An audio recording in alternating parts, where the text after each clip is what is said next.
안녕하십니까. 거꾸로 투자하는 쇼킹 부동산입니다. 중국의 국경 봉쇄가 1월 8일부터 사실상 해지가 됩니다. 14억 중국 인구의 보복 여행이 쏟아진다는 이야기가 나오고 있습니다.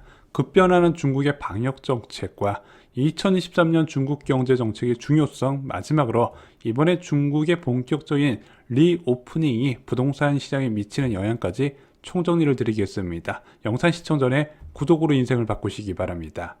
자, 지금 중국의 코로나19 상황이 굉장히 심각합니다. 지금 중국의 코로나19 확진자가 2억 명이 돌파했다는 얘기가 나와요. 그냥 모든 사람들이 다 걸렸다는 얘기까지 나오고 있습니다. 그러다 보니까 지금 장례도 중단이 됐고 의료진은 물 마실 시간이 없을 정도로 과부하에 시달리고 있다고 하네요. 중국 정부는 아예 코로나19 환자 집계를 중단했다고 합니다. 자, 이러다 보니까 중국에서 코로나 사망자가 100만 명이 이른다는 비관적인 전망도 나오고 있어요. 자, 지난 11월 달에 중국은요, 전국적인 방역 반대 시위에 놀랐습니다. 그러면서 방역 정책을 빠르게 해지하고 있죠. 왜냐면 이때 이제 반정부 시위로 좀 확산될 우려까지 나왔었거든요. 3년 동안 봉쇄를 강화했으니까 이제는 못 참을 때가 됐죠. 그래서 일사천리로 봉쇄를 완화하기 시작했습니다. 근데 중국 정부 움직임을 보면요, 한번 방향을 정하면은 너무 과할 정도로 밀어붙이는 경우에 보이잖아요. 이번에 방역 해제에서도 그런 모습이 좀 보이고 있습니다. 그래서 현재 업계에서는요, 중국이 춘절이 있는 1월 말까지 완전한 리오프닝을 준비할 것이다. 그래서 그때까지 확진자 수가 크게 증가하고 2월부터는 확진자 수가 급감하는 모습이 나타날 것으로 기대를 하고 있습니다. 그럼 본격적으로 리오프닝이 다시 진행이 되는 거죠. 그리고 27일 날 발표된 국경 개방 방침, 현재 해외 입국자는요, 별도 시설에서 5일, 집에서 3일, 총 8일간 격리를 해야 된다고 합니다. 근데 방침이 변경이 돼요. 어떤 식으로 일정 기간 재택 격리 또는 건강 모니터링으로 바뀌게 된답니다. 훨씬 간소화가 되는 거예요. 자, 해외 체류 후에 중국으로 입국하는 과정도 간소화된다고 합니다. 현재는 출발지 주재 중국 공간에서 건강 코드를 신청해서 받고 입국을 해야 되는데, 변경되는 것은 출발 전 48시간 전 실시한 PCR 검사 음성 결과서를 항공편에 탑승하기 전에 제출하면 입국하는 것으로 바뀌었고요. 입국해서 받는 PCR 검사도 폐지된다고 합니다. 드디어 14억 중국 인구의 보복 여행이 시작된다고 합니다. 한 기사를 볼게요.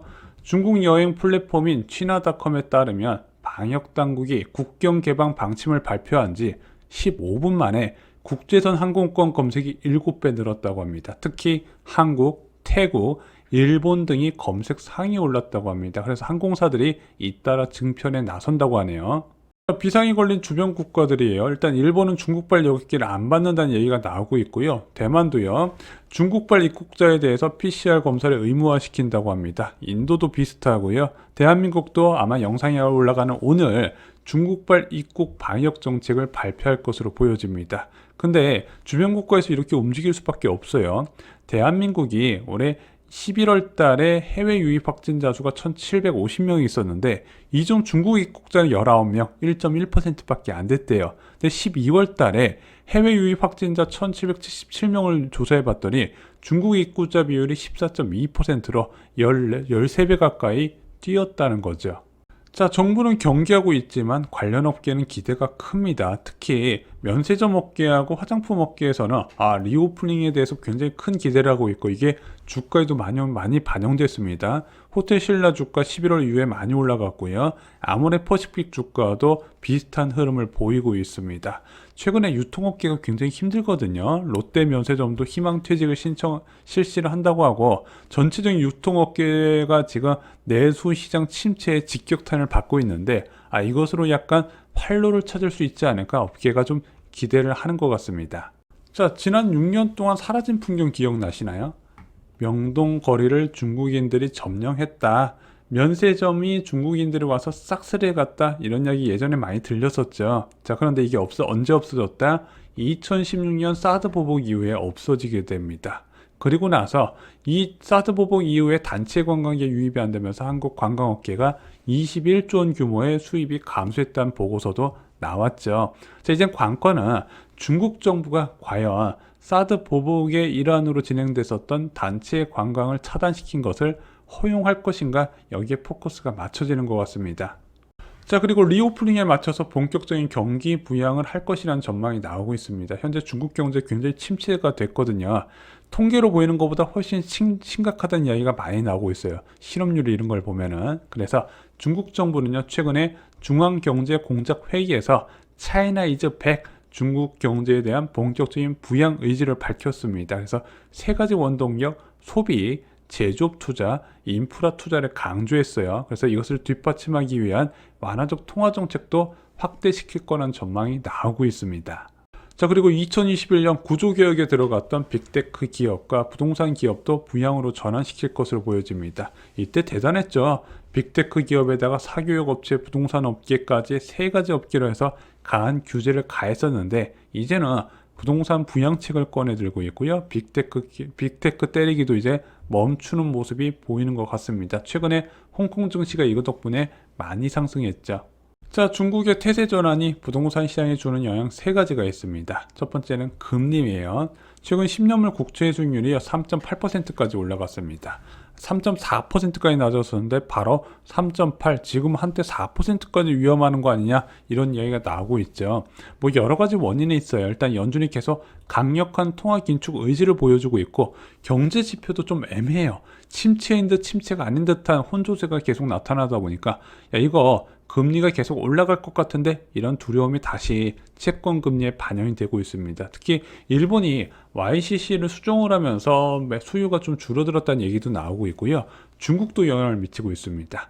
중국의 경제활동 정상화 및 이에 따른 세계 경제 성장 촉진의 기대감이 반영이 된 거예요.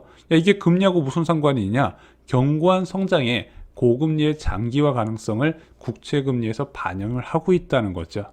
당연히 한국 채권 시장도 영향을 받고 있습니다. 특히 중기채, 장기채 금리의 상승폭이 확대가 되고 있습니다. 하지만 대한민국 부동산 시장은 단기 금리와 연동된다 말씀드렸는데, 현재 1년 이하 금융채 금리는 지속적으로 낮아지고 있습니다. 국채 금리가 올라가는데 1년 이하 금융채 금리는 계속 낮아져요. 왜냐하면 이제 일반적인 시장 금리가 워낙 유동성 부족 프리미엄이 반영되다 보니까 그게 서서히 빠지고 있죠. 현재 금융채 1년물 트리플 A 금리는요, 4.36%입니다. 이게 지난달 초에요, 5.1%까지 올라갔어요.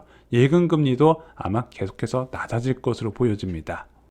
자, 두 번째는요, 원자재 가격이에요. 지금 금값도 오르고 은값도 오르고 구리 시세도 껑충 뛰어 올랐다고 합니다. 조금 이제 1년 전 대비해서 좀 많이 낮아지는 흐름을 보였다가 최근에 다시 반등하는 모습을 보이고 있어요. 철광석도 비슷합니다.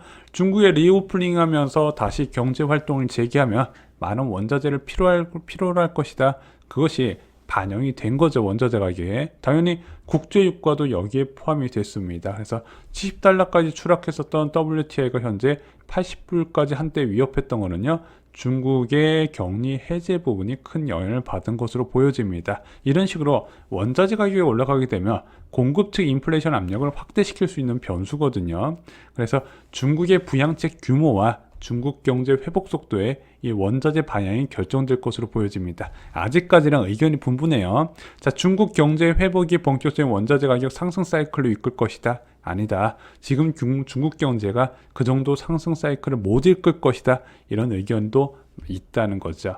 자, 세 번째는 환율입니다. 와, 원달러 환율 두 달 전에 1440원대였는데 현재 1269원까지 낮아졌습니다. 일단은 세 번의 변곡점이 있었죠. 첫 번째는 이제 제롬 파월 의장이 과잉 긴축을 안 하겠다는 발언 이후에 1,400원대에서 1,300원대로 한번 내려왔고요. 그 이후에 YCC 도입 이후에 1,200원대로 낮아지게 됩니다. 근데 그 이후에 엔화는요, 좀 강세가 나타나서 좀 누그러지는 측면이 지금 나타나고 있거든요. 근데 오히려 원화는 더 강세가 지속되고 있다는 거죠. 바로 중국 봉쇄 완화에 따른 영향을 받는 것으로 보여집니다. 지금 위안화가 계속 절상되고 있거든요. 그 절상되는 흐름에서 대한민국도 따라가는 흐름을 보이고 있다는 거죠. 일단은 원화가 강세라는 거는요, 국내 유동성 위기 해소에 좀 긍정적인 소식이라고 말씀을 드렸습니다. 또한 얘는 수입 물가를 낮추는 요인이기 때문에 장기적으로 통화 정책에도 영향을 줄 것으로 보여집니다. 자, 오늘 중국 봉쇄 완화에 따른 좀 세 가지 영향 좀 말씀을 드렸습니다. 앞으로 중국에서 어떤 정책을 세울지 계속 지켜보고요. 부동산 시장에 영향을 미치는 게 있으면 다시 한번 말씀을 드리겠습니다. 오늘 영상이 마음에 드셨다면요. 구독, 좋아요 꼭 부탁드리겠습니다. 감사합니다.